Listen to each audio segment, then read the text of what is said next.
ដើមស្នេហ៍ដំបូងពួកយើងជួបគ្នាក្នុងសាលា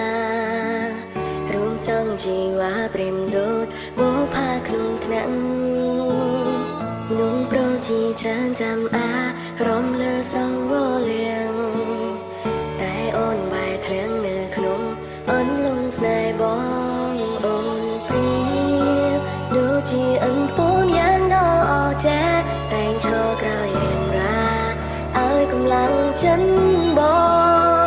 ង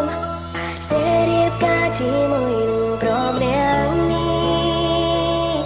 អាចទេនឹងនៅក្បែរគ្នាដល់ចាំងកោក្នុងដូចជាមានរឿងនៃកើតឡើងក៏អូនកាន់ដៃបងហើយឆ្លងអូនសាំងគ្រប់យ៉ាងពីពេលនេះតទៅអាចទេសុំធ្វើជាមិន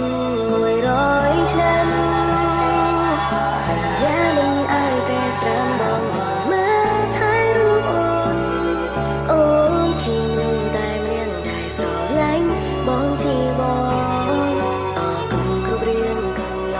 ងបងនឹងតបស្នងលួនអងគុណជាមួយរយ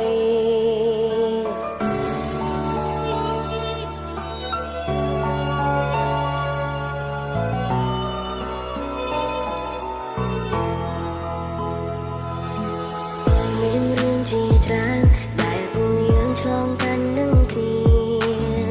មានទាំងលំបាកក្នុងទីមានទាំងសប្បាយទាំងមិនបានคล้ายជាអនុស្សាវរីយ៍ដ៏មានន័យ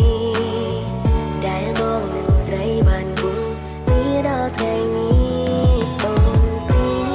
បដូចជាអន្ទពូនយ៉ាងដ៏អស្ចារ្យតែងឈរក្រោយរៀមរាឲ្យកម្លាំងចិត្ត